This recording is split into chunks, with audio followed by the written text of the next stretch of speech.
for the players.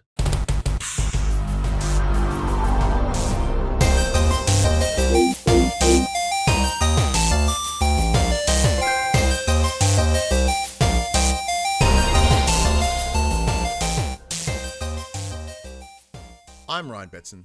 I'm Max Cooper. And this is For the Players, the PopCulturists PlayStation Podcast.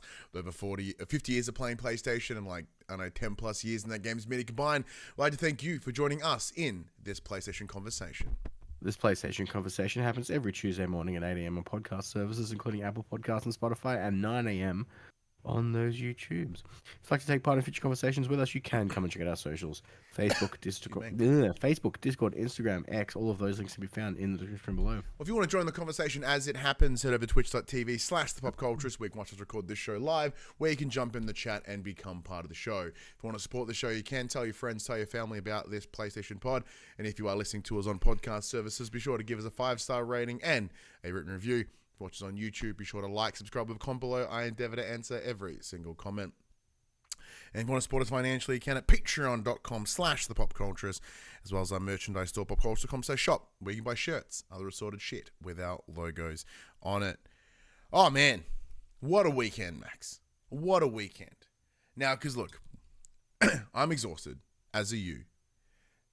But I can't like not touch upon what my weekend has been. And, you know, this is another example of Max of when we were like, we should probably move the shows to Monday night, which we did, because it's commonly, we end up moving it anyway. And this weekend would have been no different. So this weekend, I was up in Queensland, in Brisbane, for AEW Grand Slam Australia. You popped me really hard, by the way, when you sent me that message of like, yo, why is Edge fighting for the competition? I died. I thought it was really, very funny. So I spent the last couple of days. I was genuinely confused. Oh, I thought you were being a dick. I'm positive this old fuck still Yeah, but so went up for some wrestles. I originally wasn't going to go because I didn't buy a ticket or whatever. But working with our good friend Fit at Down Under the Ring, and now Fightful, that doesn't mean nothing to you, but like that's a pretty big dealio for us. With Down Under the Ring being part of Fightful, so we were there representing both those companies. I was there representing both. And I spent the weekend with our good friend Buddy and our also other good friends, Dylan Blight and Ash Hobley from Explosion Network. It was awesome. I had such like just a wild weekend. And for like what was originally like a last minute plan, I was like, oh yeah, fuck it. I bought my tickets like last Wednesday, and I flew out 3 days later. It was chaos. So Friday night, it started off. So I'll give you the whole spiel. So on Friday was my last day of the old job at the Manshake, as we know. You'll never believe it. Actually, probably would. So, like, I get a message, like, on my phone pings me at, like, 8:30 Friday morning, being like, hey, can you please re-enter the password for your email on your phone?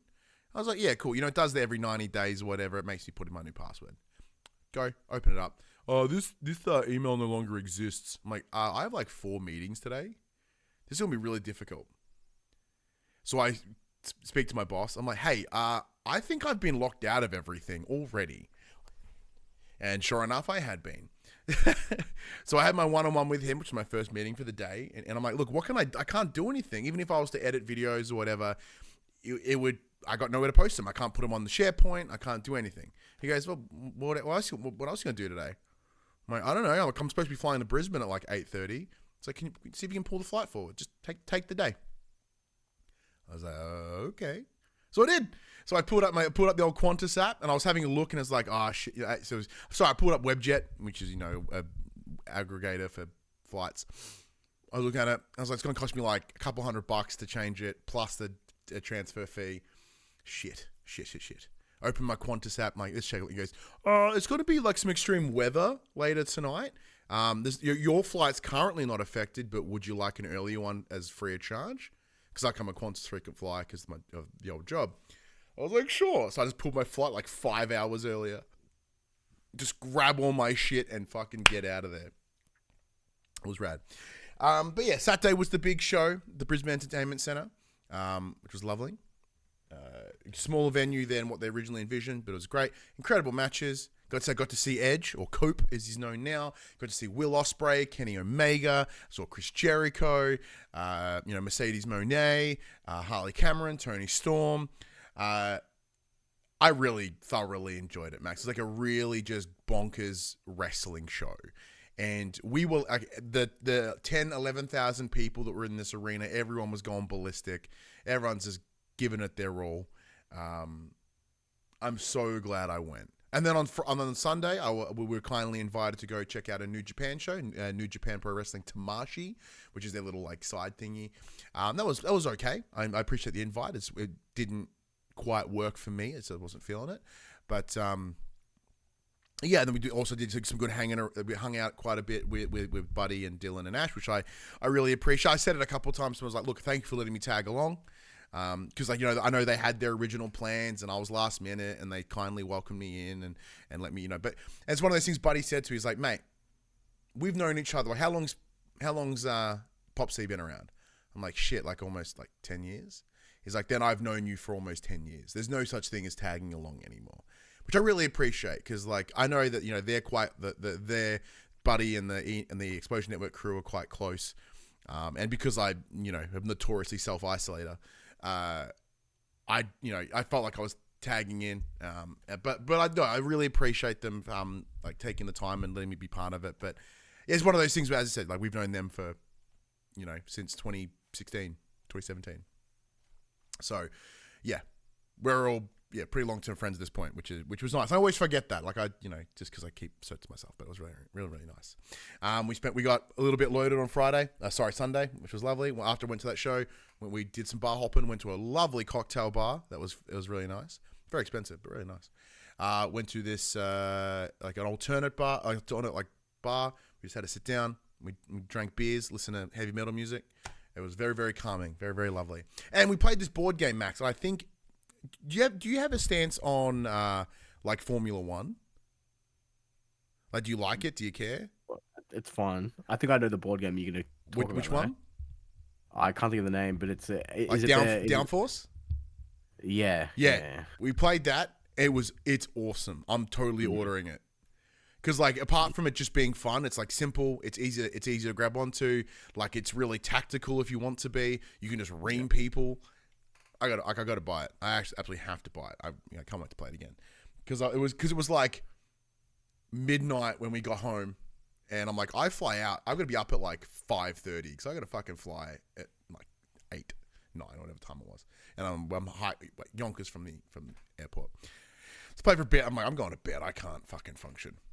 And I could hear them partying on. I did wake up a little later, and I could hear me. I'm like, they're still going, but I had no reference of what time it was. And then I wake up, 5:45, go down, do what I got to do, leave. Message from Buddy later. He's like, yeah, we went to bed at like 5:15. I'm like, dude, we must have just missed each other. It's crazy. But I do have to laugh in that Buddy very kindly in his wife's office, he put a block mattress there for me. But their little dog, Kenny, named after Kenny Omega, I think, he's been climbing on it, may have popped it with his little claws, or it may have just had a slow leak somewhere. Because about half flat by the time when I arrive, I'm like, shit. I'll still sleep on it, who cares? It's a free bed. I don't mind. Yeah, eventually it just becomes flat, and I just fold it in on itself, and I make this makeshift like cot out of like blankets and pillows. And so like, yeah, my body hurts, and I'm very looking forward to having a good sleep in a mattress. But once again, I jokingly complain, but it's also like, no, I'm just so grateful to have somewhere to go at last minute. But it's really good. Saying that though, I now have a week off work as I transition into my new job next Monday, and I'm just probably going to sleep.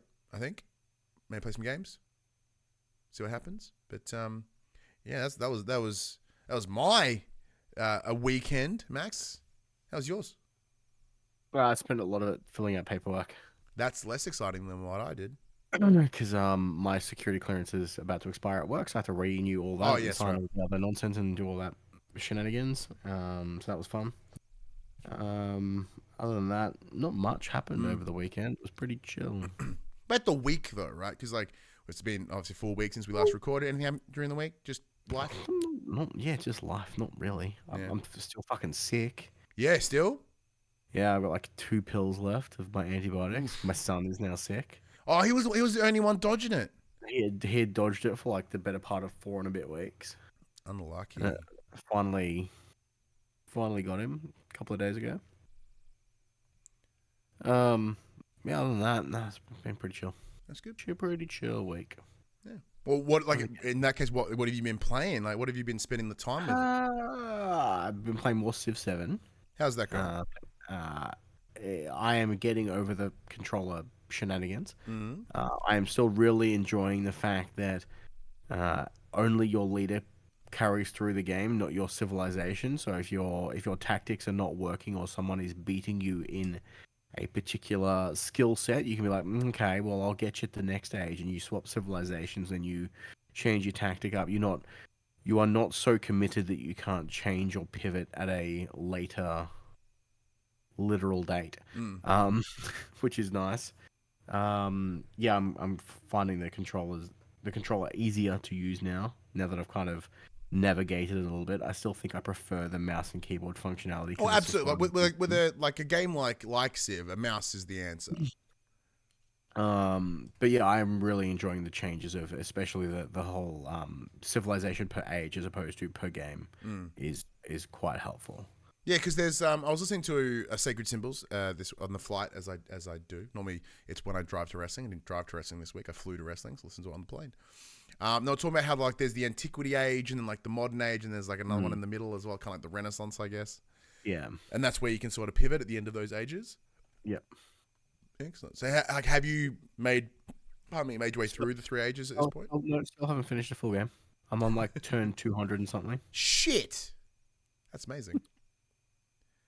Well, because I guess, for those playing at home, like Max, since Civ 7 was announced like back end of last year, you're like, I am so fucking excited for this game. Like, this is the game that I am most keen for because I love my Civ. Like, is it meeting what you've wanted 200 and something turns later? Yeah, I mean, it's one of those things because coming off the back end of Civ 6, which has had so much DLC added to it, there's so many choices of leaders and civilizations.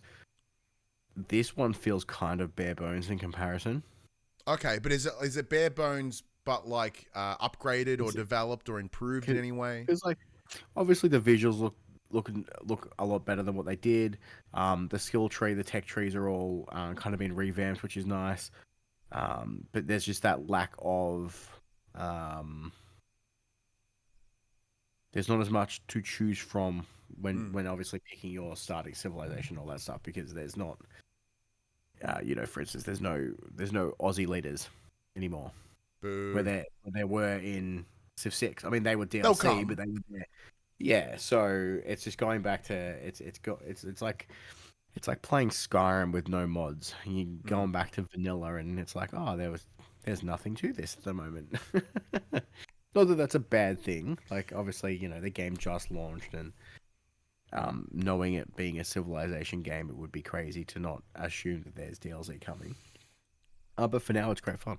I'm really enjoying it. Yeah, so I have it installed on the console. My intention was to like possibly, because I know it's turn-based, right? So it wouldn't be too impactful. It'd probably be a really nice Portal game. Well, that was the plan. So I took my Portal with me with the idea of I'll play it on the plane or play it at Buddy's. However, the flight up, they're like, yeah, the Wi-Fi's busted. I'm like, thanks, man, appreciate it. And Buddy's internet was great, but it wasn't quite like streaming games great. So I was like, yeah, cool. I tried to play some Blatro and didn't really go well. So yeah, whatever. And then I thought about on the plane home, but as I was sitting on my phone, I just tried to like watch YouTube, and the buffer time on that, I'm like, there is no fucking way I'm playing anything on this plane. So I pulled away on that one. So it is installed on the console, ready to go. So we'll dive into Civ. I said I got this week off. Not much else for me to really do. I'm just going to chill out and relax and like recuperate ahead of the new role. And part of that recuperation will be like just play some games for like all day to see where it takes me. But yeah, Civ is certainly on that list, because now that I think about it, if I have a look at like my usual PlayStation app, I haven't played shit. The only thing that I played this week, if we want to continue it from a what was it called? 2K. Thank you. My brain is just melted. Where is he going with I know where I was going. Yeah, from a 2K perspective, so the demo this week dropped for PGA 2K25, and I'm a sucker for a golf game like crazy. So they loaded that demo up, gave it a little go. The demo was quite short in that it just kind of shows you the controller setup, and then you can head into like a custom character, and then you might be able to play a couple holes.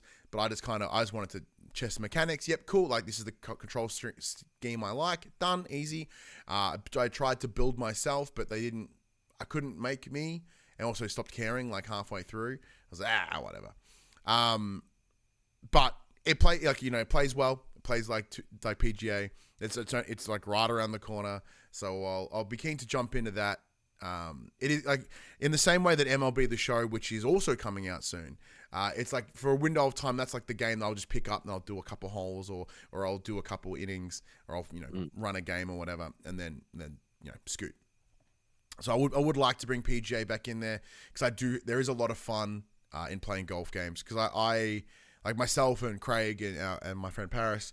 We would play like everybody's golf together quite often. The PGA returned, I think it was in 2021 or 22.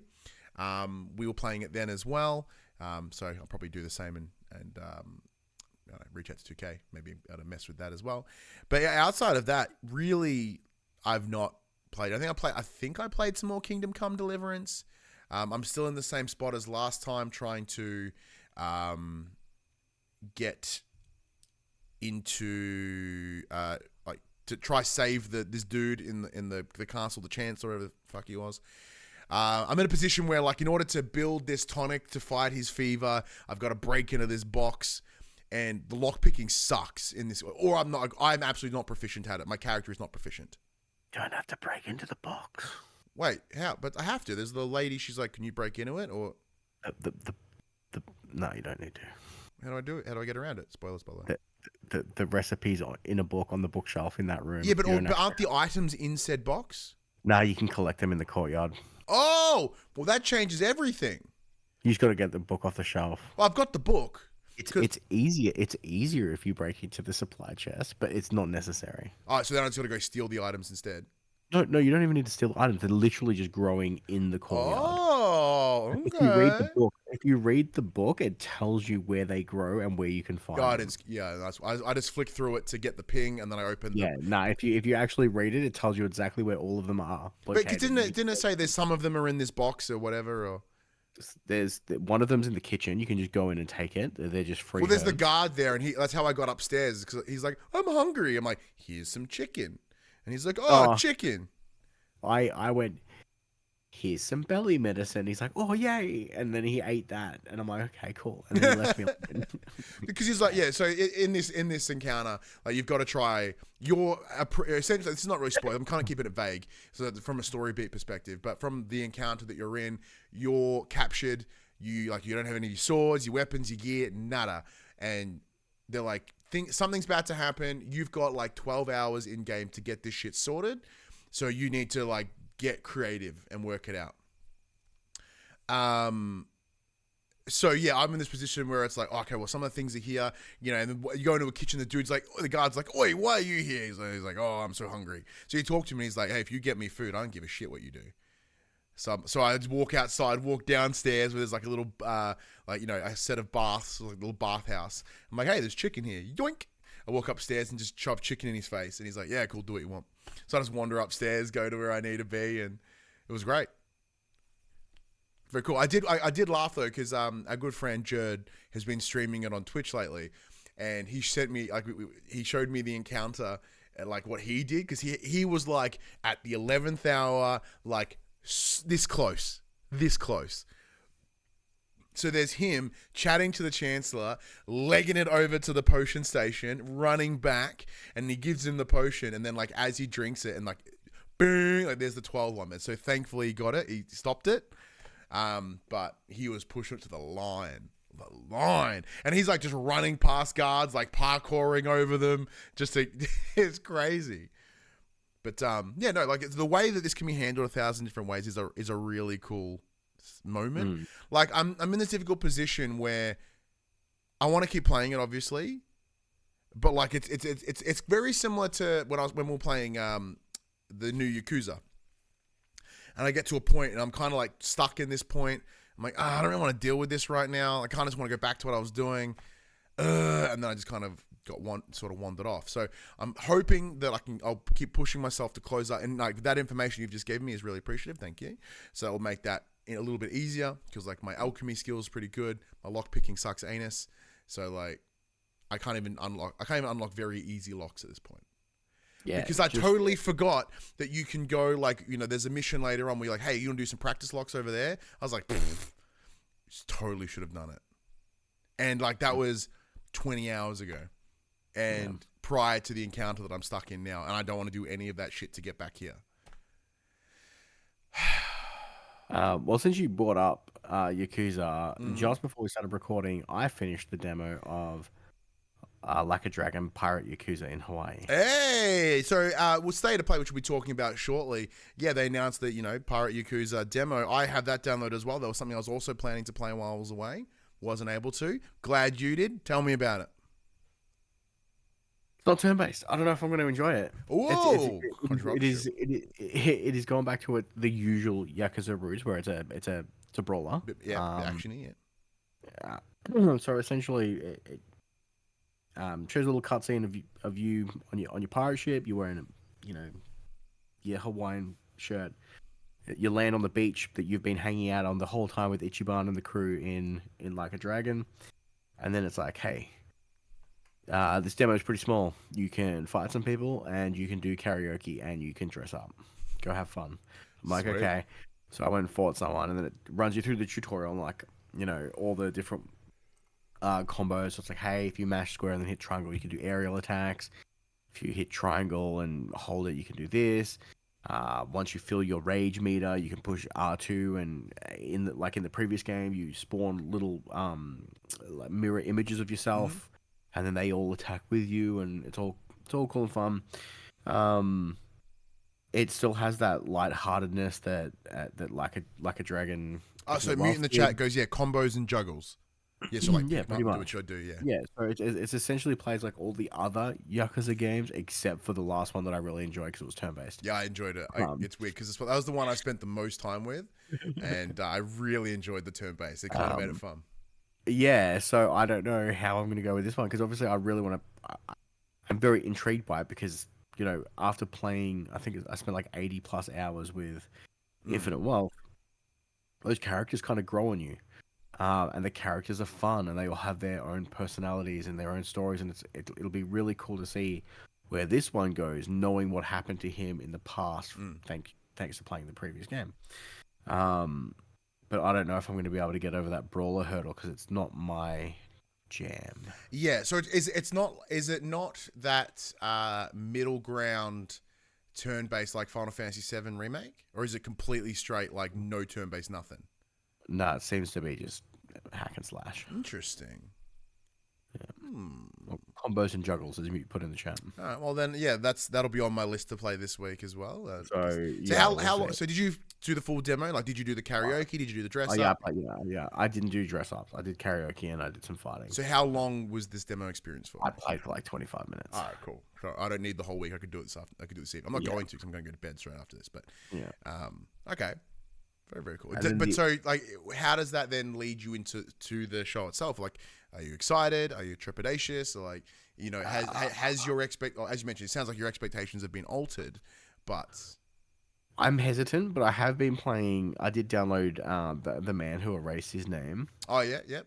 Because that's on PlayStation Extra, and that obviously is a brawler. So I'm not, adverse to it, but I do love me some turn-based games. Well, yeah, because that comes out in the week. Yeah. Yeah. Well, it's almost like within a 7-day window. Like it's pretty much like now, which is crazy. But so I haven't reached out for that yet. I don't think I probably should do that. And then the other thing I've been playing is more of Destiny 2 Heresy. Oh yeah. The new exotic mission dropped this week, which I did very quickly. And then I've just been, because I kind of skipped a lot of the previous seasonal content. My friend Noodle and I went back and kind of did the old exotic missions to get the catalyst for those weapons. So we were running them on expert mode, and we were 25 levels below what we should have been. And after 3 failures, I'm like, hey, maybe we should let me change my build up a bit. We're both built to deal with ads. We don't both need to deal with ads. One of us needs to be able to kill the boss. Let me put on some boss DPS gear, and we'll get this shit done. And we put boss DPS gear. I put boss DPS gear, and we got that shit done. Noodle essentially killed all the ads that were coming in, and I just solely focused on killing the boss. Nice. And I'm like, you keep the little shit off me, and I will fucking take this dude down. Clearly effective. So third time was the charm. We got it done, and yeah, neither of us realized that it was such high level content. Well, because I remember we were discussing last week how you go in with no additional gear, like everyone, but until it's unlocked, right? Was something different?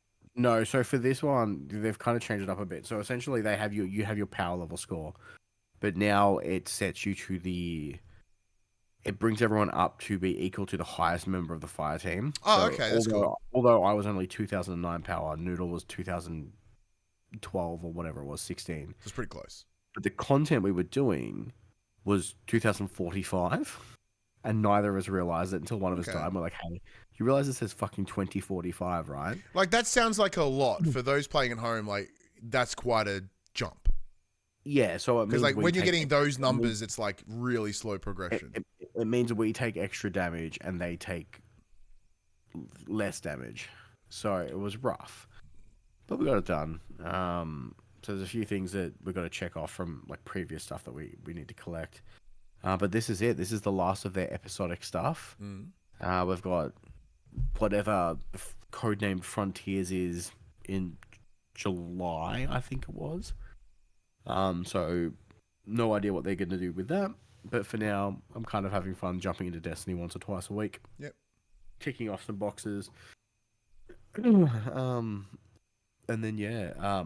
And I've also been playing Avowed. Hey, well let's get into that. Over on the Games Pass for PC. This is Obsidian's new RPG romp. It looks fucking stunning. It is absolutely gorgeous. The writing's a bit meh.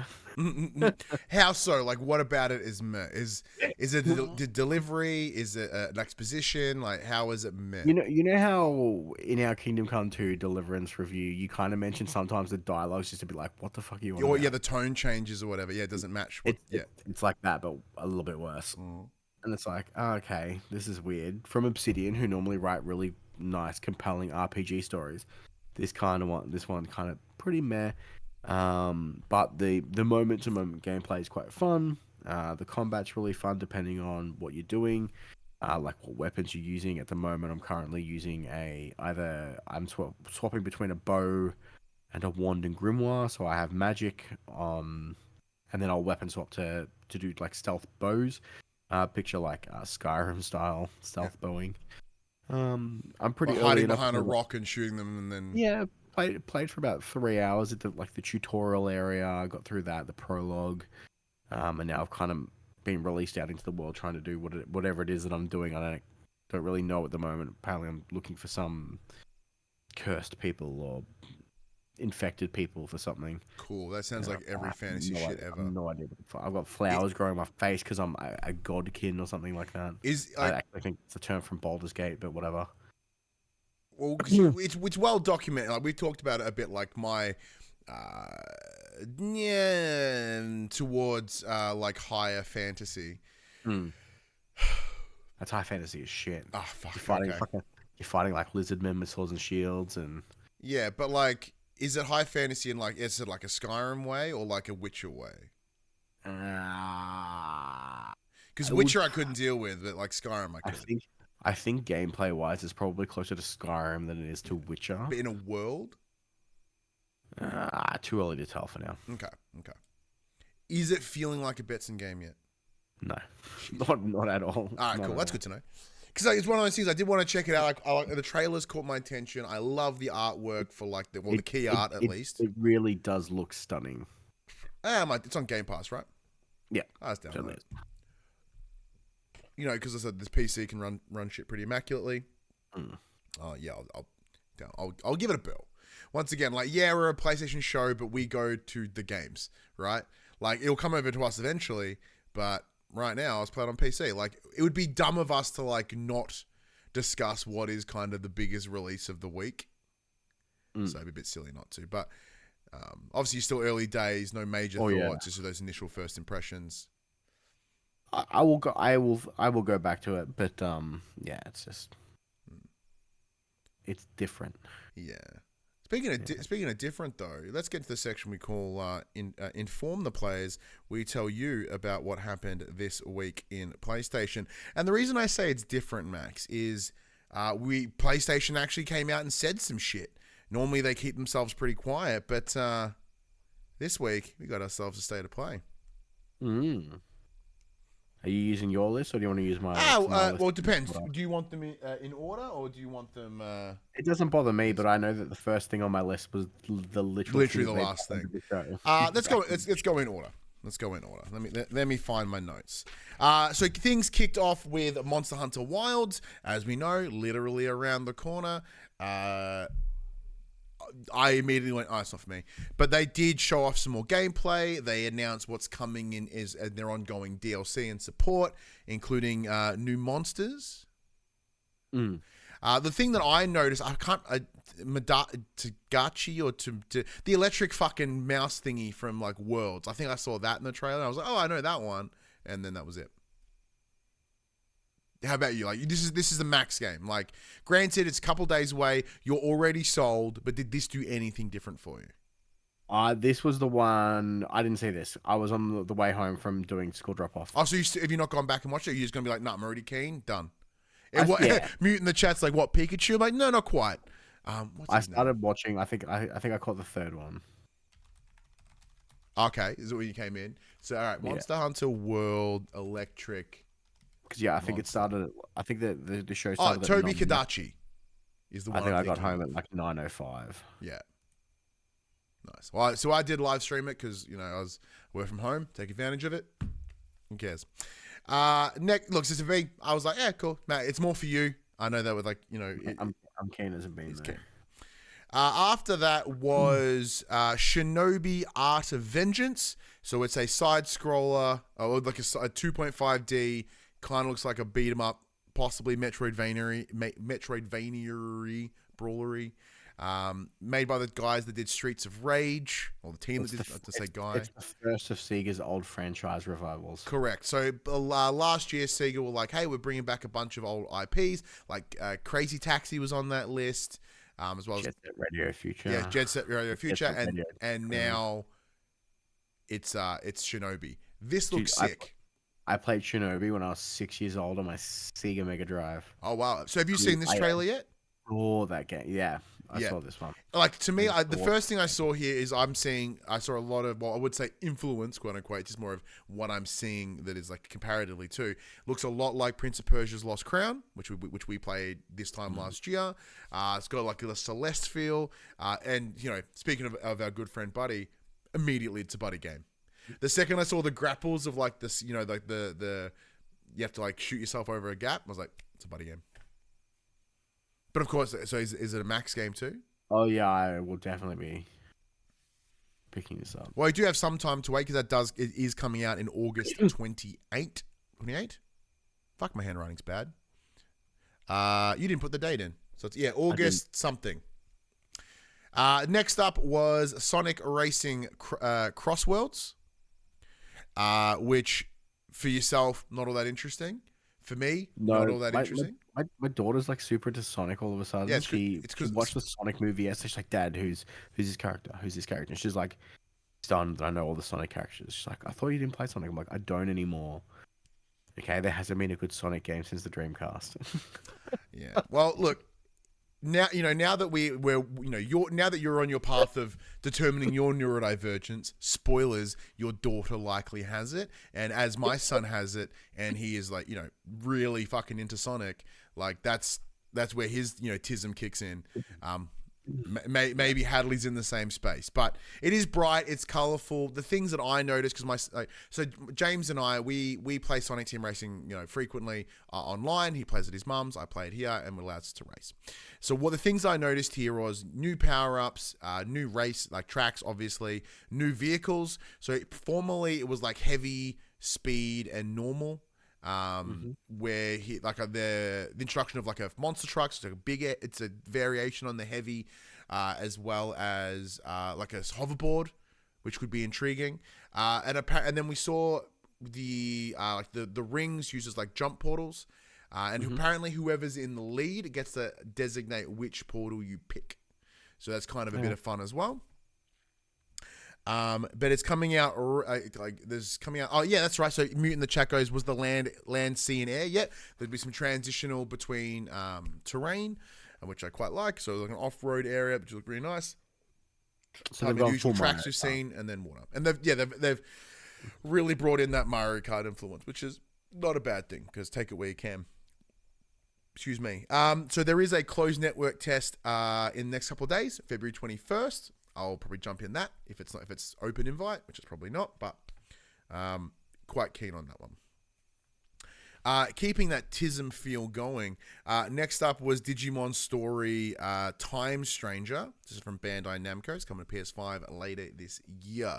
Digimon, like I was more a Pokemon kid than Digimon kid outside of the little actual Tamagotchi. I did play a Digimon game on PlayStation 1.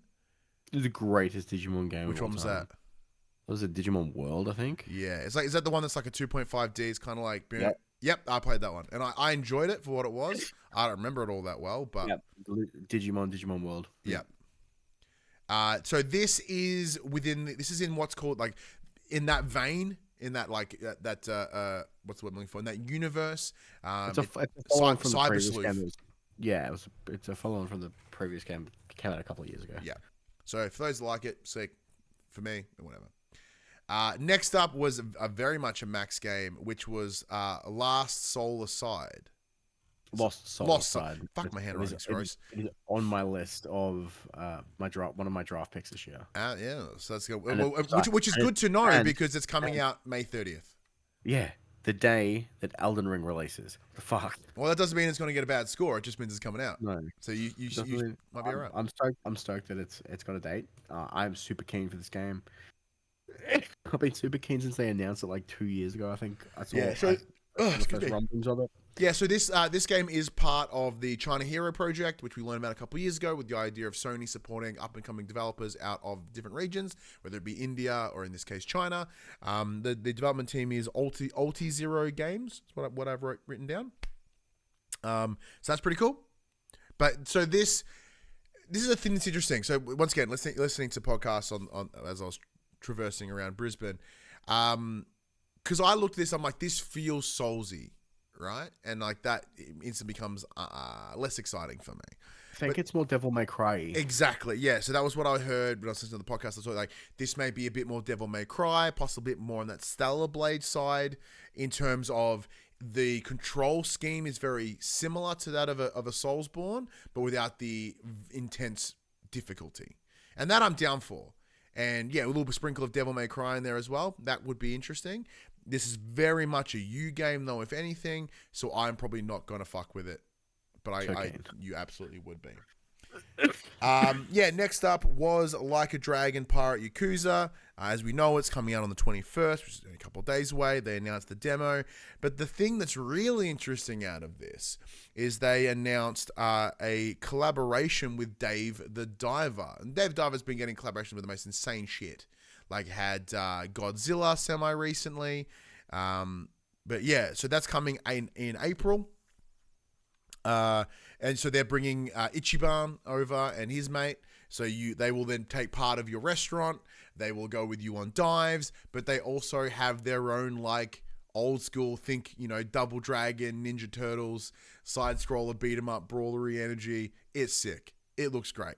I need to go back to Dave the Diver. Yeah, more beat 'em up. Thank you, Mitt. Which I appreciate. Like I really enjoyed Dave the Diver, but I got distracted and sort of wandered off. And I kind of didn't pay attention too much when I started playing it. So like, oh shit. So I might start her again. And then now that I'm aware of the mechanics and think about it and go for it better. So apparently, according to Stream Charts, the February 12th state of play had an average of 1.8 million viewers concurrently. Oh shit.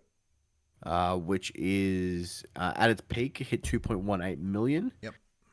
And it is the first state of play that has ever broken the 2 million mark. Damn. Well, that's what happens when the rumor mill was like, oh my God, God of War going to Egypt, which it didn't happen, by the way. Oh, no. If anyone thought that was going to appear at this state of play, fucking crazy. Oh, no. I want to talk about the overall opinions on the state of play when we get to the end. Follow-up was Splitgate. They've announced that the alpha is coming in late Feb. So Splitgate is the first-person shooter. I think it's a multi-man... What if Portal was a fucking first-person shooter? The example I heard was, Halo and Portal crammed together. Yeah. Cool. Not for me. But because it looks like 5v5 nonsense, so it's right up your alley. It's no. I tried to play. I played the first one, and like the amount I get frustrated getting shot in the back in Call of Duty. Imagine getting shot in the back through like 3 different fucking portals from a guy on the other side of the map who's just not for me. You know what is for me though, Max? You know what is for me?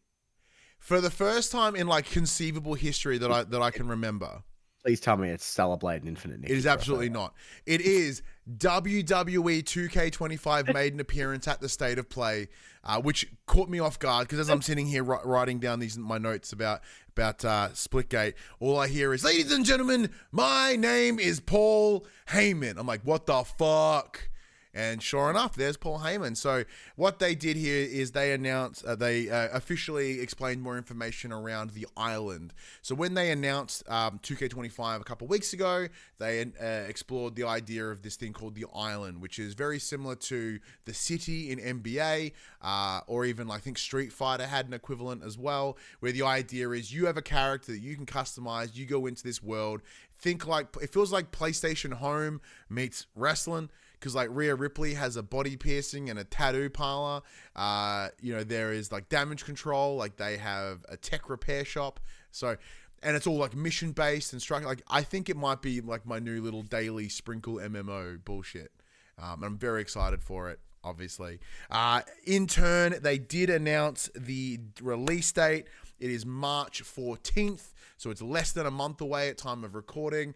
I will have a feeling it was coming up because this time last year is when I got the review code for 24. I was just at Elimination Chamber in Perth, where, this year we're in that right window. There is, I believe it's 4 or 7 days early access as part of the either Dead Man or Bloodline edition. So it does bring it to around the 7th or the 10th if you do happen to buy it early. Now, of course, Max, you give zero shits, so I'm not going to ask you your thoughts because your thoughts are... Look, it looked cool. Like for a game that, because it took a break last year, right? No. So it took a break in 2021 into 2022. So they released maybe 2K20. It was a broken mess. The main reason, the development team, Ukes, they left halfway through. Sorry, can you give me 1 second? I'll be back in a minute. That's right. I'll talk about the history of the WWEs. So then Visual Concepts, which is the team behind NBA, then came on board. They did the best they could to like close it up and tighten it down in that like couple months in order to get it released. 2K20 came out, it was trash.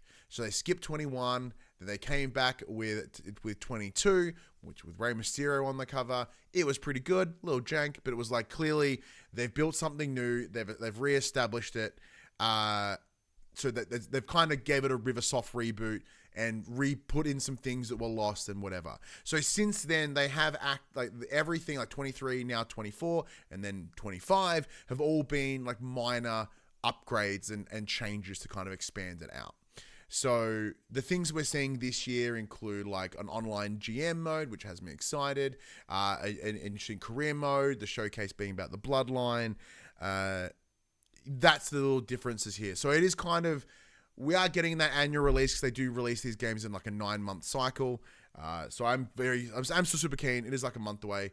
It should be good. The island is like that, the next big step in what they're doing here, in that, like, 22, 23, 24, there was no kind of new modes. There was just a lot of returning old stuff where they've gone, all right, well, let's take what you guys do over there that's successful for NBA, let's bring it here, and I presume it's full of fucking micros, so they'll be able to make a stack of cash from it. And I will do the best I can to get involved without spending any money, but I'll probably spend quite a bit of time in there. Something that I didn't expect to appear, let alone get like dates for, Max, is Borderlands 4. So we had Randy Pitchford and some other bloke on there. Randy. So they confirmed the game is coming out on September 23rd this year. There was a gameplay trailer. They also confirmed that there will be a state of play later in the year, probably leading into it. It's a tough one because, like, we saw that original trailer and it was a little more realistic, where the gameplay here, it is kind of a more prettier, what we've always seen from Borderlands. We didn't see the story because, like, Borderlands 3, the shittest part of it was the story, but it played pretty well when it didn't want to chug in menus.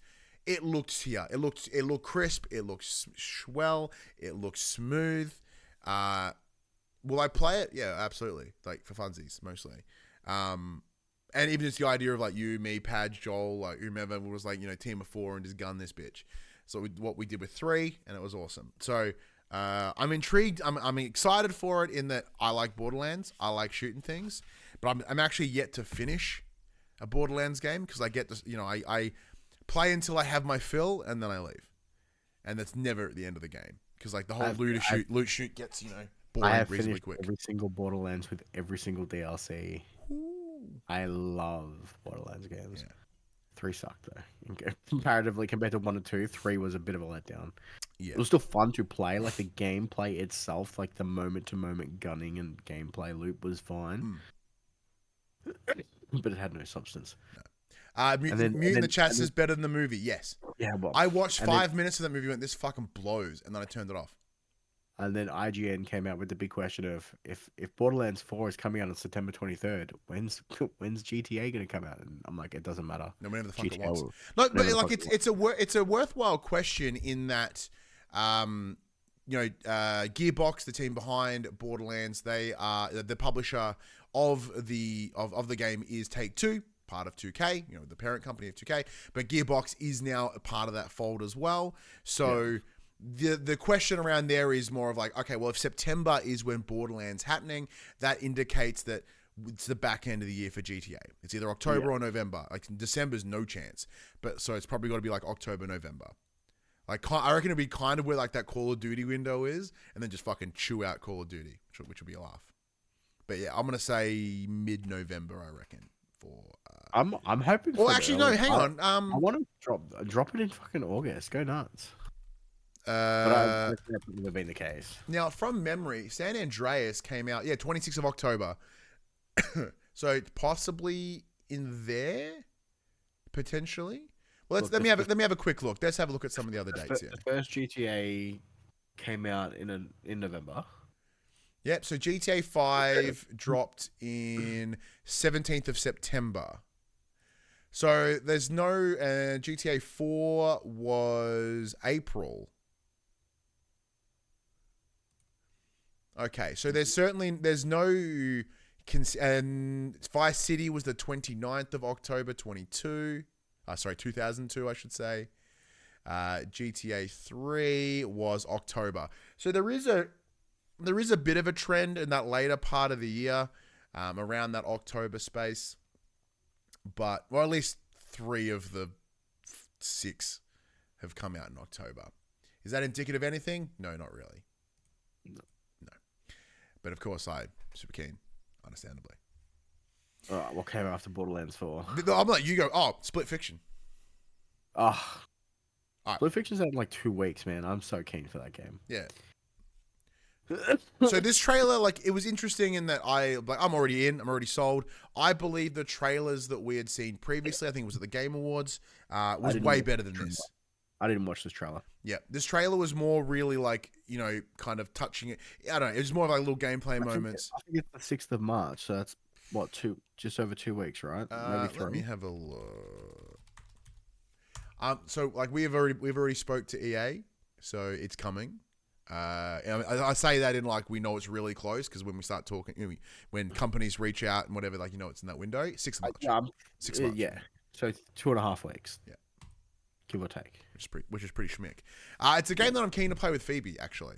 So I might pick up it. I don't have It Takes Two because it was on PS Plus for a while, and that's where I think I played it. But I think it might be fun for everyone to play. Next, we get an update on and a trailer for the next in the Dark Pictures anthology, which is Directive 8020, which is the space thing. A lot of energies from The Thing here. It's about like an alien that can transform itself and get kind of lost within the crew, and it's like everyone's gonna be all suspicious and judge each other. The first thing I noticed was the change in the naming convention. It's no longer the Dark Pictures anthology Blair. It is, in this case, Directive 8020, a Dark Pictures game.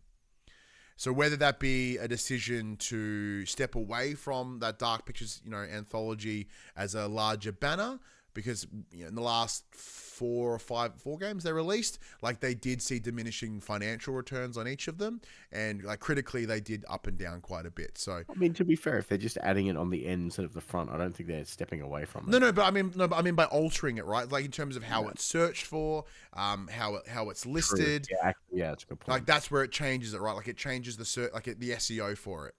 Yeah, you can still search Dark Pictures and you'll get it, but it's not like that name then the follow-up, right? Yeah. Next one, this is another game my son would get really excited for. It is Five Nights at Freddy's Secret of the Mimic. This is coming out on the 13th of June. It looks, I don't think it's a successor to say Security Breach, but it is a first person explorer game, like a better term, compared to what the original oh, sorry, Mute goes, The Thing, not Marvel's Orange Rock. No, not that one. We're talking about the movie. Where, this seems to be not like you're stuck in a room, you have to monitor cameras and doors, like the origins of Five Nights at Freddy's. So, cool. I bet you don't care. Sorry, what was that? I legitimately I legitimately spaced out for a second there. What were you talking about? No. If anything, that proved my point. I was like, do you care about Five Nights at Freddy's? And because you went elsewhere, that answered my question. No, sorry. Yeah. But it does have VR, which is cool. I played that one in VR. It wasn't my jam. Yeah. Speaking of VR, though, the next one was The Midnight Walk. So we did see some gameplay. This is coming out May 8 or Mate. And it's coming to both PS5 and PSVR 2. So this is the what looks to be Tim Burton claymation, creepy, but like unlike Tim Burton, which is like on the edge of creepy, this like goes straight up over. There was a spider with like the face of what looked like salad fingers, and then you're like, I want to play the fuck out of it. Looks sick. Like it kind of has little nightmare feels, but it's not the team that did Little Nightmares. It's kind of having their own bit of fun with it. But yourself, what are your thoughts on Midnight Walk? Yeah, that looks cool. Poop my pants fun. Oh yeah, it's gonna be rough in VR. That's gonna be dumb, and I can't wait. So it almost because there were some moments of like blink transitions and sort of things got different. So I'm very curious as to whether in the same way was it that game? Was it I know the one you're talking about. In Our Eyes or In Your Eyes or something? Yeah. That one. Before My Eyes. Before My Eyes, whatever that game was. Every time you blink, the game progresses. Yeah, so it might do that. If not, like it's maybe something. Next up was Darwin's Paradox. This is from. It's been published by Konami. It's coming out this year. I got so the idea is you're a little squid, a little octopus, and you have your camouflaging ability. It's like one of those side scrollers, but like with the depth of field in it. Very similar to that of Inside was the game that I thought of straight away. And what's the other game that fucking team did? Oh, that's gonna shit me. Hang on. Playdead. Yeah, so that's coming. So that's coming from Playdead. It had Playdead Energies. Like that's the feeling. And Limbo was the other game that they did, which is that silhouette game. Fucking awesome. This looks silly, and I quite like it for that reason. What about yourself? Yeah, it looked fine. Not really my thing, but if it's one of those, if it's just kind of like a puzzle platformer, maybe it'll be cool for having to play. Yeah, I'm pretty sure that's kind of looks to be what it is. Following on was a shadow drop of Warriors Abyss. So it is a roguelite from Koei Tecmo, and what was the other team? Orange. It's a roguelite Dynasty Warriors. Yeah, so take Dynasty Warriors, make it a roguelike. So it from what it looks to be very Vampire Survivors, a little bit of Hades energy I got from it. For me, absolutely not. Not a big Warriors guy, and I'm pretty sure you're the same. Yeah, not for me. Now, the next up was a franchise that I've never really fucked with, but you may have. We saw that there is a remaster coming for Onimusha 2 Samurai Dynasty. I missed all the Onimusha games. You never played them? No. No, me either. Most of them came out on PS2 and I never owned one. Oh, that's right. Yeah, so Onimusha, I've never really fucked with it. Like, I know that cover because we used to sell it at the store I worked at in high school. And I was like, oh, why not have ever played that game? I never did. But then that's coming out May 23rd, 2025. And it was then followed, like, that was kind of the precursor to what would be the newest Onimusha, which is called Onimusha Way of the Sword. That is coming out in 2026. I believe it's been like a fucking long ass time since there's been a last Onimusha game. I think they're sort of dropping to entice people towards the new one, and maybe we'll get another one later in the year, or heading to there. So Mute in the chat says we've waited too long. So obviously Mute's quite a fan of Onimusha, which is exciting. But I saw the trailer, and there were some moments that were intriguing to me. In like the big blobby thing in the sky, that was pretty cool. You pick up that what looked like a door and just boot the door across the room. If you drop a curtain, like a drape, some fabric over someone, they'll just start swinging wildly. So it looks to be a lot of environmental engagement with the combat system. Having not played the original ever, I'm not sure whether that's a common thing, whether that's a new addition, but having them focus on it for this trailer, I would be safe to assume that it is. But obviously you can't speak to it either, so we don't know. So Mute does confirm that is new. There were moments where I felt the tone was odd, or it's really serious, and then it got like silly. And that was quite jarring, but once again, not knowing the tone of what Onimusha is, like, is this a common thing? Is it just get a little bit like whimsical, or is it just something that they're sprinkling in? To me, it felt odd in the larger world that they were showcasing, but what are you gonna do? Would you check these out now that you don't have to have a PS2? No, I think I probably not. It does look like a Max game, though. It does look like a Max game, but... next up was Metal Gear Solid Snake Eater Delta, whatever the fuck. It's coming 28th of the 8th, which we know about. It's coming out in August. This trailer, leaked days before. So, I was already excited, and I saw the trailer. I was like, yeah, I'm still excited. They dropped the Ape Escape little game mode is coming back, which is cool. It's one of those trailers. I'm like, yeah, I've already seen this, and I'm excited. Like, you don't have to sell me anymore on Metal Gear. But it does look fantastic. It really does. Like, if you think about the PS2 version, it's pretty, like, the upgrades are, like, massive. Next up was Hell Is Us. So this is coming out on September 4 this year. For those playing at home, this was the game we saw at previous showcases or state of plays. Dude, very Death Stranding energy. Dude's got like a poncho on. He's got like this little drone that hangs about with him.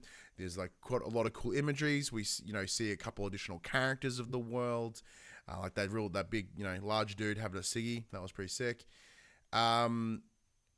since the state of play, it has come out a bit more information around the game. Apparently, it's quite like an immersive sim in some ways. In that, there's no like mission structure, there's no HUD. It's just like you go in and you sort of experience the world and take it in, and you just dictate the path that you wish to go. That's a mixed emotions for me. I quite like that, but also then get overwhelmed very quickly, and I don't always enjoy that side. But the game looks good. It certainly looks intriguing. I can't confirm whether it's good, but it certainly looks engaging. Like it's something that I would like to check out. By yourself, Max, was Hell Is Us capture attention last time and this time again? Yeah, definitely. It should be interesting.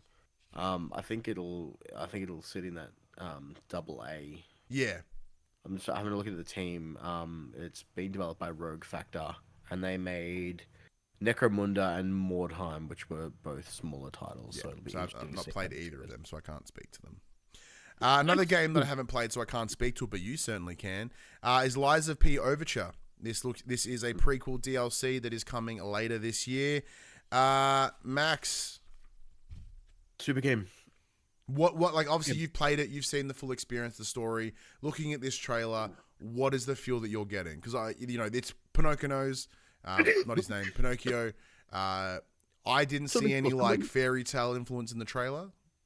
No, so it's straight up, like they announced this straight up, like so when you start Lies of P, you are deep in the puppet uprising, I think they refer to it as, and this is going to play through the initial start of that and how it happened, which is awesome. Yeah, super game, love it. Yeah, not for me. I wanted to. I played the demo and then I was like, nah. It had one of the coolest systems, where instead of just having like a weapon given to you, like a broadsword or whatever, you got to change the hilt and the blade. So if you wanted the heavy blade, but you wanted the shorter hilt, it changed the moveset of the entire weapon, so you could use power weapons speedier, or you could use lighter weapons in a heavy stance by putting two-handed grips on them. It was a really cool way to kind of change it up and give you agency over the weapons you were using, as opposed to just being like, oh, I found generic greatsword or generic longsword, or you could kind of tailor them to how you wanted to play the game. Yeah, and that's certainly like something that adds a little bit of difference to this kind of genre and this feel. But I said not for me. Next up, this one was really intriguing. Like, Dreams of Another. It's from Q Games. Q Games best known for Pixel Chunk. Yep. Yeah. So it's a shooter, but it's on its head. In that, with guns destroy. In this game, guns create. So you shoot, and it turns this pixeled world into new things. It looked very similar. It felt like it had a lot of like a very familiar PS1, PS2. That's because of the very sharp, pixelated voxel sort of what they're going for. There was a joke that like it looked like it was made in Dreams. And with a name like Dreams of Another, wouldn't it be a laugh if like this was one of the first games to ever be made in Dreams? It's folded out. I highly doubt it, but it certainly looks like a game that the one I think of. What was that? Seasons. The game where like you're a girl on the bike and you just go and take photos and you ride around and whatever. Yeah, exactly. Like so, I'll take your word. Yeah, it was a game that looked really cool. I was like, oh yeah, that might be all right. But I think it's a game that I can see what this game's trying to do. Love it. Cool. That's great. Am I going to play it? Probably not. But I like the concept. And if it becomes available to me, like I might fuck with it. But that's kind of it. You know what I am going to fuck with? The first PlayStation first-party studio making themselves known in the Days Gone remastered. Garvin, eat your fucking heart out. I'm still so sad that he hasn't made any comment whatsoever. I reckon he's either so mad he hasn't, or he is under very strict instruction not to. Whether it be, you know, Sony PR or a general PR person being like, shut the fuck up. Don't you say a fucking thing. So this is coming to both PS5 and it will be coming to PS5 and then PS5 Pro. It's being supported with its PSSR. They've added new modes, which include increased like horde modes, and like there's a survival mode, like a hardcore mode. It's a $10 upgrade or $15 for us. What was it? Sorry? It's also coming to PC same day. Well, it's already out. It's been out on PC before, but the remaster is then coming to PC as well. I adored Days Gone. Like, I've got the statue behind me as well as the cool little media kit. It's a game I didn't realize I would like as much as I did. And saying that, you know, we played it slightly ahead of launch. So we weren't too impacted by like it being shitty at launch. But it certainly was for a lot of like earlier reviewers and a little bit on launch. But, you know, this being the first console game that, you know, Ben had worked on since Siphon Filter on PS2, like you can really feel that this game was them learning how to like make in a new space. So having it now where it's remastered, like, all right, this is how Days Gone should be experienced. This might be my jumping on point because I still haven't played it. I think you should. Like, it is slow. It's a little slow at the start. But the great example that I heard this week where it's very similar to Mad Max. Would you play Mad Max? I am. In that, like, you know, the connection between you as the player and your vehicle. You know, obviously your motorbike is a big part of you, and you spend a lot of time upgrading it and working with it and having some fun. For a $15 upgrade, it's a no question. I'll be doing it the second that it's available, because I really enjoyed Days Gone and I'd love to play it again. The story, the story's slow, it's a bit long, but I enjoyed it nonetheless. Hey Max, the next one was Stellar Blade. You can speak to this. Really? Yeah, exactly. Apparently it's getting a crossover DLC with Infinite Nikki, so they should. What the fuck's Infinite Nikki? It's a dress-up RPG game. Oh yeah. Oh okay. All right. Oh, and they also announced it's coming to PC. Yeah, same date. That's June 25th. Good for them. I'm stoked that it's coming to PC. Even the chat. Oh, that game. Like, yeah. Because when I said Infinite Nikki, I'm like, oh no, it's probably one of those like fucking Genshin Impact bullshit games. It is, but you put different pretty dresses on to change your combat abilities. Relatable. Next up, we had a bit of a string of some PS Plus games in terms of like, hey, these are games that are coming to the PS Plus catalog later in the year. First one was Lost Records, which Bloom and Rage, not Bloomin', Bloom and Rage, not Bloom and Rage, like in a what Americans think Australian, you know, coming tomorrow. Bloom and Onions, I think. Yeah, so coming real quick. So this is from the team that did Life is Strange. We've seen this a while ago. It was the idea of, you know, 4 girls experiencing, you know, the summer that changes their life, you know, the big holiday moment with the friends. Yeah, look cool. I liked it from, like, you know, I know how heavily music is being used within it. Cool. This one was interesting. It was called Blueprints. The immediate feel I got from it was The Witness meets like an escape room. Yeah, it's an escape room. Yeah, it looks sick. I got the same feeling from it. Yeah, I want to play that shit so bad. It looks fantastic. It is coming in the US spring, so that's like what, the autumn, fall for us. So literally within the next 3 months, yeah, we'll be seeing that, which is cool. They also announced that the first 3 Armored Cores are coming as part of the PS Plus Classics, as well as Patapon 3. Which is cool because Patapon 1 and 2 got remasters a number of years ago, and I enjoyed it quite a lot. I quite liked Patapon. So did my kid. Next up was Tides of Annihilation. This was another China Hero project. Now, immediately, like we saw like a busted up London, I was like, shit, is this that Sony London game? Which makes no sense because Sony London got fucking shut down. This is why Sony London got shut down, because China made it better. Oh. It's very likely. Heard it here first. Also, not even remotely possibly real. Yeah. So, right after the State of Play they dropped an 11-minute gameplay preview. So essentially, you play as Gwendolyn, I believe, is the character's name that you play as. And essentially, the combat is you summoning specters of the Knights of the Round Table. So we've got Arthurian legend in a alternative London setting that looks like a Devil May Cry game. Ooh. Thank you very much. Yeah.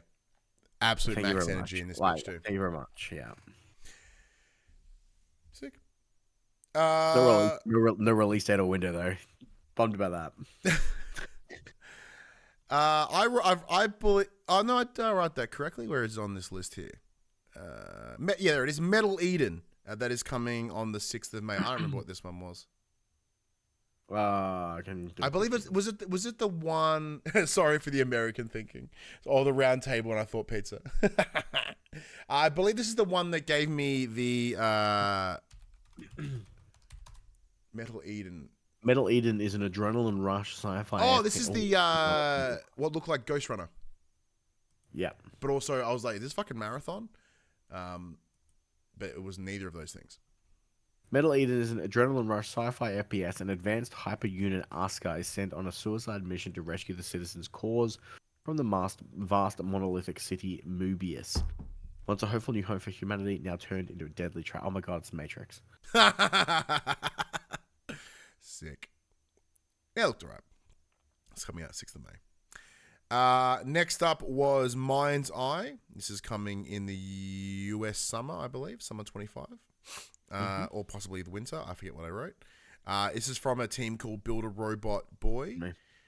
So the key thing to know about this is the gentleman behind the studio, formerly of Rockstar Games. There was a window of time where he was kind of he went on a sabbatical and then asked to never return, and then they kind of had a dispute over royalties, and then he made a bunch of money, and it appears that he's used that money to then throw into this studio, which is then building up Mind's Eye. So this game is an open world, it's like a very GTA in terms of there's a lot of drive. I got a lot of Watch Dogs energy from it, both in a good and bad way, but I guess we'll wait to see. Yeah, so the blurb that they provided was Mind's Eye is our narrative-driven single-player action-adventure thriller set in the not-too-distant future in the fictional desert city of Red Rock, where artificial intelligence and human greed collide to bring Earth to the precipice of collapse. Ooh, precipice. Yeah, it looks sick. I'll play it. Yeah. I say good and bad, Watch Dogs energy, because it looked like it'd play fun, but it had this sprinkle of Watch Dogs 1, that edgy, angsty, but looks sick. And finally, the big one. We see the PlayStation first party, the PlayStation Studios logo. We see a beach. I'm like, oh shit. We see a dude lying in the sand, and it's what's his name? Actor. He does things. He's dating Alana Pierce, as I've learnt this week. I don't know why I need to know that, or why I don't even care. His name's, I want to say Rahul, but that's not his name. It starts with R though. Yeah. So then he stands up. He's all beardy looking, and the attire that he has on, I'm like, is this Helldivers? He's got this big black. I thought it was Helldivers too. Yeah, so I'm like, are they adding a face to the Helldivers? That's some Rahul Kohli. Right, it is Rahul. Rahul Kohli. Hey, pardon me. So I was like, is this Helldivers? That's bizarre.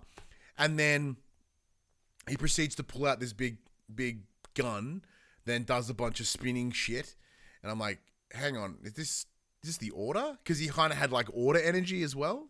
I thought it was Helldivers up until the point where I saw the bullet hell in his eyes. Yeah. Oh, don't get there yet. So then we see this big creature in the sky and 9 arms. They're all holding these little orbs. And there's a heart, a shot of deep into this dude's eye. Yeah, and as you said, you see this bullet hell spiral of shots. And I'm like, this is fucking Housemarque.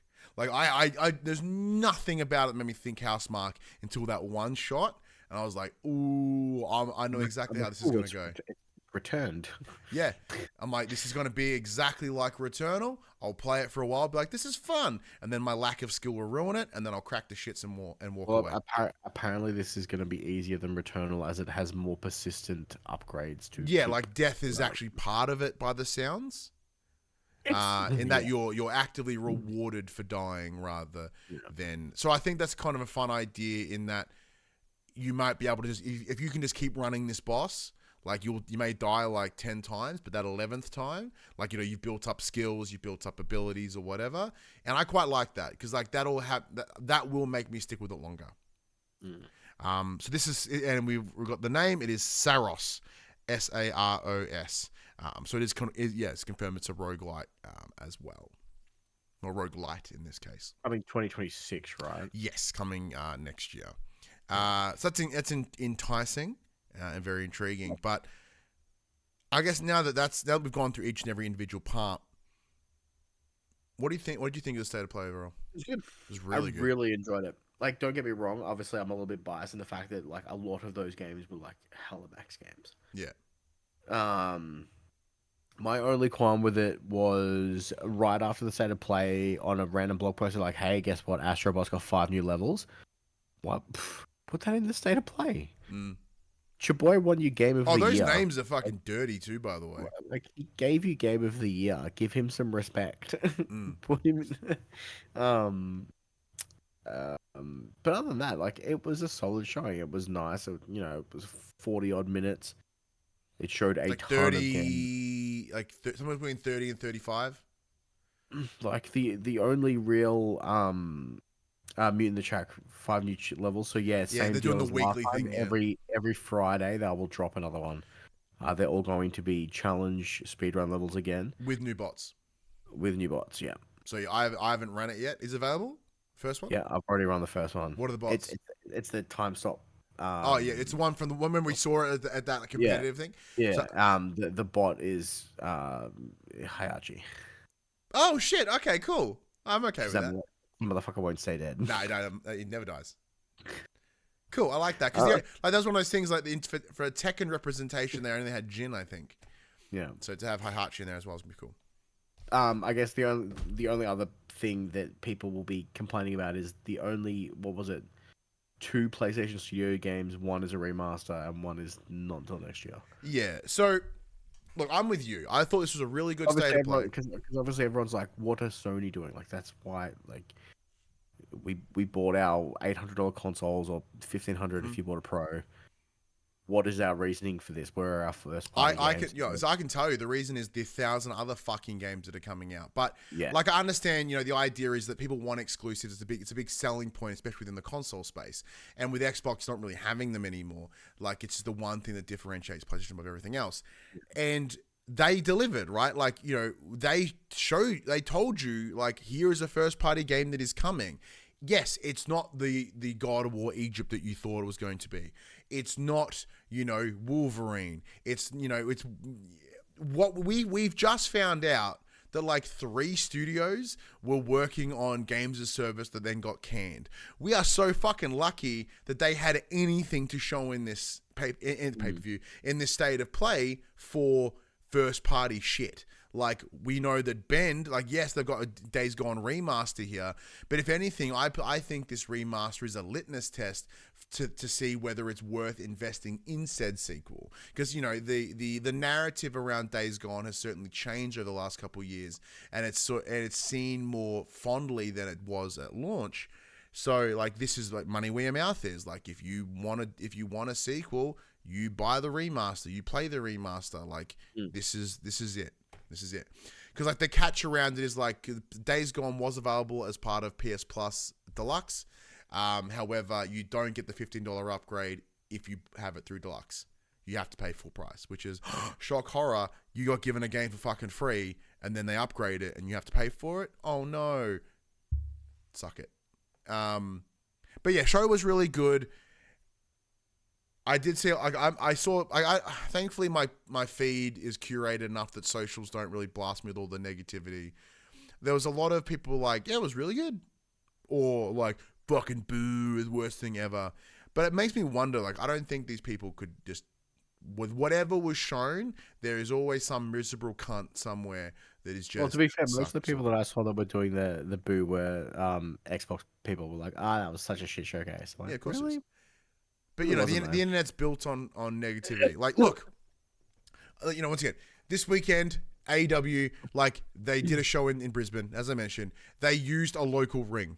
Not the regular ring that they use. So the rings come in various sizes. Commonly, 16 foot, across is the standard ring. 20 is what they normally use, same as WWE. Because they didn't, it's the logistics of shipping a whole ring over here. They instead used a local ring. Now, saying that though, like, I noticed it immediately. That's because I'm around small indie rings all the time. I was like, that's a smaller ring. I can tell by the ring post. I can tell like just by the general size. Like I can once I see someone run those ropes, like if they can do it in 3 paces, that's a 16. And they did it. It was like 3 and a bit. I'm like, okay, so it's probably somewhere between 16 and like 20. But it turns out it's about an 18. And so the internet right now is because the show was really fucking good. Everyone's like, puh. They're doing it in like a shitty kids ring. Like they can't even pay to get their 20 fucking foot ring, and they have to use the local indie 16 ring. Like shut the fuck up.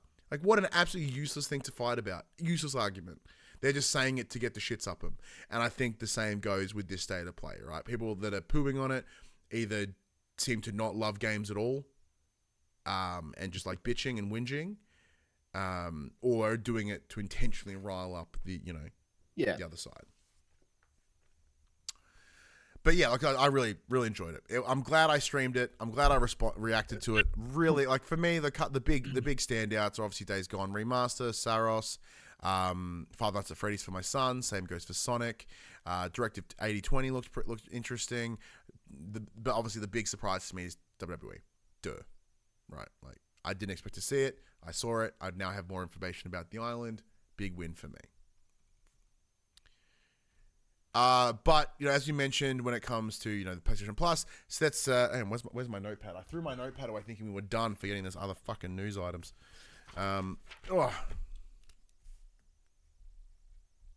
right, PS Plus.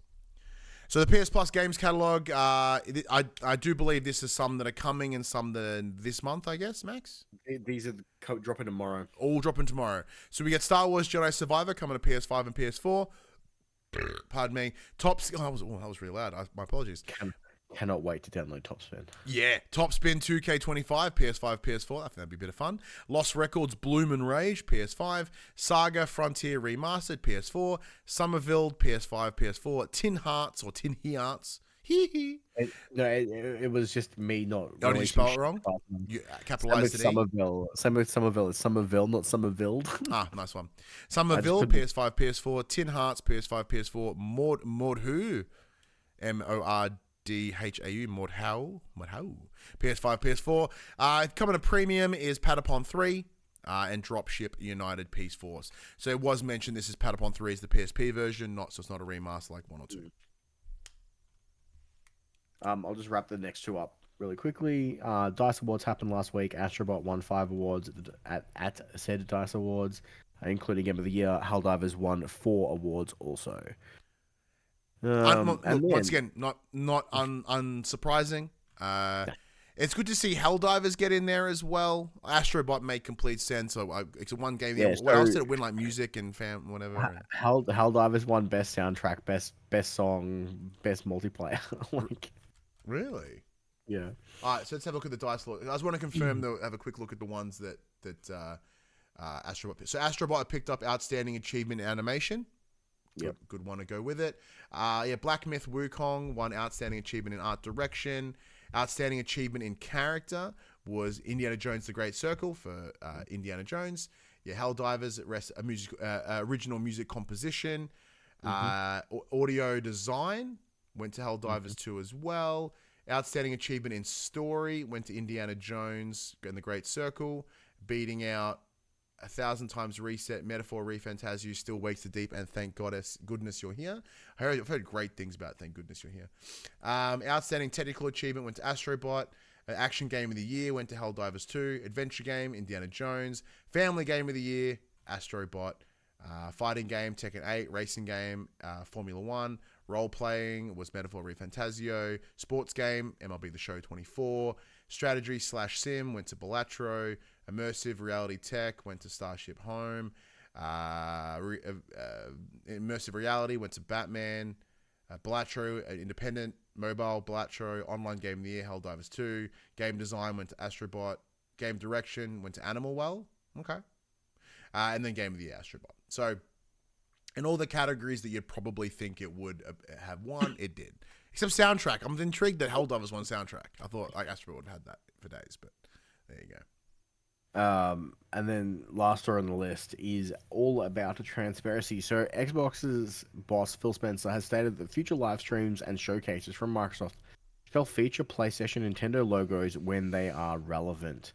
Talking to Xbox Era, Spencer explained that the company wants to be, quote, honest and transparent about where the games are.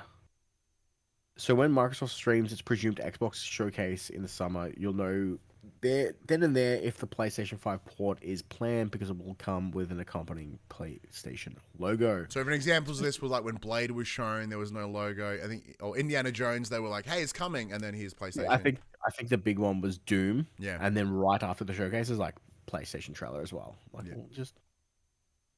Spencer says the Xbox team actually had this discussion last year when planning its June live stream, but it couldn't get all the assets ready in time. Once the decision had been made, as such, Doom: The Dark Ages was announced for PlayStation 5 immediately after its digital event. Quote, I just want to be transparent with people. For shipping on Nintendo Switch, we're going to put that. Phil Spencer said, for shipping on PlayStation, on Steam, people should know the storefronts where they can get our games, but I want people to be able to experience our Xbox community in our games and everything we have to offer on every screen that we can, end quote. What do you think? Yeah. Good. Makes sense. Like, if it's coming, there's no reason not to do it. It's not going to hurt you in any way. The people who own Xboxes are still going to buy it on Xbox. Or play it on Game Pass. Or play it on Game Pass. The people who own PlayStation are going to be like, cool, I don't have to watch an extra trailer to know I don't have to guess. Yeah. It's good. If anything... It makes sense. Yeah, it makes sense in that Microsoft's clear path forward with Xbox is we are a publisher now. We are the world's biggest publisher. Yeah. And a decision like this demonstrates that path that they're taking. Well, I mean, at the end of the day, they're going to make their money back from buying ABK, and the only way they're going to do that is if they sell their games. Yeah. Like, they have to sell them. They can't keep putting them on Games Pass. And who's going to buy them? People on the other console who want to play those games too. Because the PC's got Game Pass, so they can't sell it to PC players. The only option, and like many of these games won't run on a Switch, but obviously many of them will come across. But yeah, like I'm not against it. I'm like, all right, cool. I like the transparency, especially from someone like Phil Spencer, who's notorious for speaking both sides of his mouth. This kind of puts that in its place. So, I mean that in terms of this keeps them accountable. Because, previously they were like, I don't know. It might, it may not. We don't know. We don't know. But at least now they're like, it's clear as day. And like that clear as day would be instructed by the likes of PlayStation, Nintendo, or even Xbox themselves, or the publisher, or the developer, or whomever, right? They're like, no, we need you to advertise that it's coming to multiple places. Because everyone is very quickly realizing no one buys games on Xbox. And I say that like mockingly, but it is also mostly just a shame. Do you have upcoming games? According to my list, it's just like a Dragon Pirate Yakuza in Hawaii coming February 21st. Cool. But surely with other stuff. Well, yeah, the one you pay attention to is most probably Yakuza, like a dragon fucking pirate guy. Oh man, my brain is melting out of my fucking ears. Let's wrap this bitch up. So big thank you everyone for watching once again. A long one this week with the State of Play. Let us know what your thoughts are on the State of Play, or Phil Box's, yeah, that's right. Phil Spencer's transparency and Xbox's transparency. Of course, always in the comments below. Hit us up on social media, wherever you like to choose, or come be part of the show and be part of the chat. Like we got Mute hanging around today, which we appreciate. We also didn't tell anyone. We just kind of went live and was like, yeah. No social media posts, nothing. I'm like, this gets done, so I'm going to bed. All right, everybody. You know the drill. This PlayStation conversation happens every Tuesday morning at 8 a.m. on podcast services, including Apple Podcasts and Spotify, and 9 a.m. on those YouTubes. If you'd like to take part in future conversations with us, you can. Come check out our socials. Facebook, Discord, Instagram, and X. All of those links can be found in the description below. If you want to join the conversation as it happens, head over to twitch.tv/thepopculturists. We watch us record the show live, where you can jump in the chat and become part of the show. If you want to support the show, you can by telling your friends, telling your family about this PlayStation Pod. If you're listening to us on podcast services, be sure to give us a 5-star rating and a review. Watch us on YouTube. Be sure to like, subscribe, comment below. I endeavor to answer every single comment. If you want to support us financially, you can at patreon.com/thepopculturists. But until next week, I'm Ryan Betson. I'm Max Cooper. And that was for the players. Man, my Ritalин's hard worn off. Like I think that's entirely what was running me until like 15 minutes ago. And everything just went really melty and slow.